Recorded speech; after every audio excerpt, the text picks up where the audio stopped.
cette édition d'information. À présent, le sommaire. Éducation dans la ville de Fria, le lancement officiel du concours pour les écoles professionnelles a eu lieu ce mercredi 4 novembre 2020. Le premier groupe a été évalué dans 3 matières pour cette première journée. Société, la sécurité alimentaire est toujours un problème pour les citoyens dans le marché. À Fria, les vendeuses continuent à vendre les aliments en consommation directe sans les protéger. Société, inquiétude sur les populations ce mercredi 4 novembre, un communiqué venant du ministère de la Sécurité interdisant le transport en bidon et la vente du carburant dans le marché noir. Quelques citoyens à Fria ont réagi face à la décision du ministre de la Sécurité.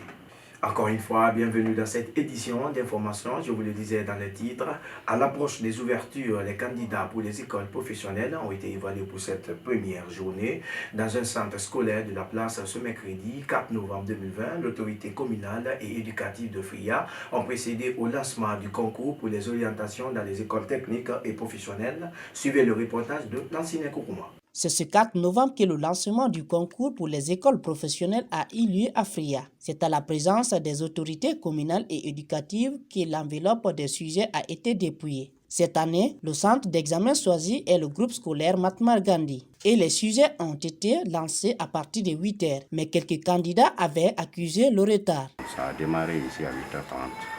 À 8h30, on a procédé au lancement, le maire était là, on a dit qu'il était là, accompagné par ses chefs de section. Bon, on a procédé au lancement à 8h30 et ça a bien démarré. Pour le moment, on peut dire bravo Fria parce que, compte tenu de l'effectif, presque sont à 90% présents, tous ceux qui ont déposé le dossier de candidature, presque ils ont répondu. Comme chaque année, ces examens sont organisés après le communiqué du ministère de l'Enseignement technique et de la formation professionnelle. Dans la commune de Fria, les dossiers de candidature sont reçus à la direction préfectorale de l'éducation DPE. Pour les candidats de cette année, qui sont évalués ce mercredi pour le premier groupe, la présence était importante dans les 2 salles. En plus, le respect des normes et autres mesures barrières sanitaires. Ils ont respecté les normes, surtout, vous-même vous avez constaté, les normes sanitaires étaient respectées et puis les normes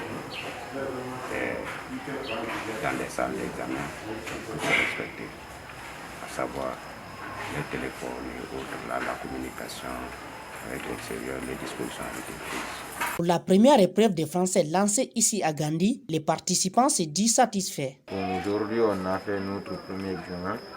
Le sujet, c'était abordable. On a fait l'épreuve de français. Pour le moment, c'est abordable et puis le sujet est à notre niveau. Voilà. Est-ce que vous avez l'espoir de passer? Ouais, j'ai l'espoir d'avoir l'examen et puis d'être orienté aussi parmi les meilleurs et d'être parmi les meilleurs aussi. L'évaluation de ce matin s'est bien passée. On avait l'épreuve de français, c'est bien déroulé. Le professeur était formidable. À noter que ce premier jour d'examen ne concernait que ceux qui seront orientés en santé communautaire et post-télécommunication. Ils ont été évalués dans 3 matières qui sont le français, la biologie, la mathématique pour cette première journée et l'examen continue pour les autres orientations professionnelles et techniques. Faits sociaux dans ce journal, l'alimentation, la base de notre santé, comme dans plusieurs villes. Au marché de Fria, quelques aliments à consommation directe ne sont pas protégés par les vendeuses. Ce jeudi, une de nos équipes est allée voir les réalités sur le terrain. Le point, c'est avec Amélie Charlotte Souris. Plusieurs citoyens de Fria se livrent aujourd'hui à la vente des aliments non protégés. Cette pratique se fait aux yeux de tous et au su de tout le monde. Les autorités tardent à prendre des mesures visant à l'interdire. Pourtant, les questions d'hygiène alimentaire à cette période hivernale se posent avec acuité. Les produits qui ne font pas l'objet de nettoyage avec de l'eau ne doivent pas être exposés, car ces aliments sont prêts pour la consommation. Et cela ne plaît pas à certains acheteurs. Nous, on vient au marché tous les jours pour acheter. Mais deux fois, on trouve des femmes qui ne couvrent pas leurs marchandises, comme le sel et l'huile. Pourtant, on ne peut pas les laver, donc il faut les couvrir et prendre soin. On peut acheter de l'huile, on trouve les mouches. D'autres, en vendant, sont obligés d'enlever les mouches. Cependant, certaines vendeuses sont de bons esprits à protéger les aliments, car elles savent l'intérêt pour la santé des autres. C'est ce que je vends, la bouillie avec le lait. Je couvre ces aliments parce qu'on ne peut pas voir tout ce qui descend dans l'organisme. C'est pourquoi je couvre et j'en prends soin. Soucieuse de sa santé et celle de la population, Mamadi Silla donne des conseils à ses amies vendeuses qui ne respectent pas les règles d'hygiène. Je vais dire à toutes les femmes qui vendent ces aliments de les couvrir et de prendre soin, car les mouches peuvent se poser sur des ordures puis venir se poser sur ces aliments, alors qu'on ne peut pas laver dans le ventre. Bref, dans ce journal, un accident de la circulation sur la route nationale numéro 3, 4 morts et plusieurs blessés, c'est le bilan de cet accident à Bantama. Les faits se seraient produits au petit matin de ce jeudi, aux environs de 5 heures. Un taxi en provenance de Conakry aurait tenté de dépasser un camion transportant du sable qui roulait dans le même sens que lui. Un point sur la maladie coronavirus dans le monde. La pandémie du nouveau coronavirus a fait au moins 1,21 million de morts dans le monde selon le dernier bilan établi à partir des sources officielles. Ce mercredi 4 novembre, plus de 47,5 millions de cas d'infection ont été diagnostiqués, dont au moins 31,4 millions sont aujourd'hui considérés comme guéris. Ils sont inquiets, les citoyens, notamment les jeunes qui sont dans ce secteur de vente de l'essence dans le marché noir. Ce mercredi 4 novembre, un communiqué du ministre de la Sécurité a été rendu public interdisant à nouveau le transport et la vente du carburant dans le marché noir. Voici quelques réactions des citoyens de Fria au micro de Marguerite Mansari.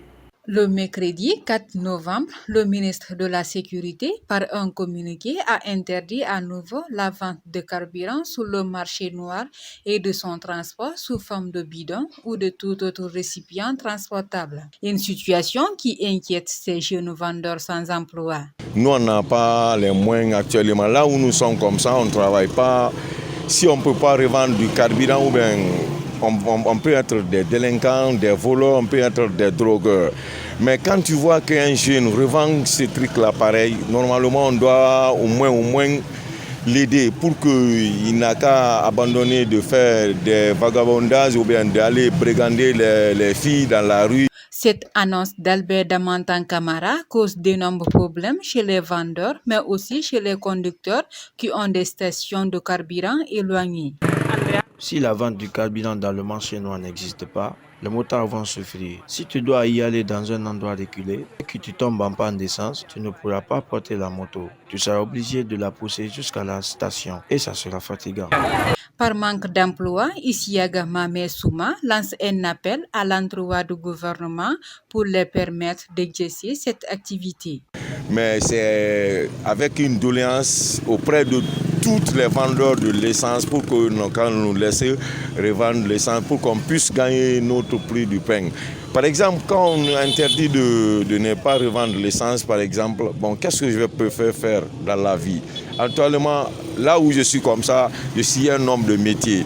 Mais actuellement, mon métier, ça ne fonctionne pas. Et en Guinée, alors que ça ne va pas du tout.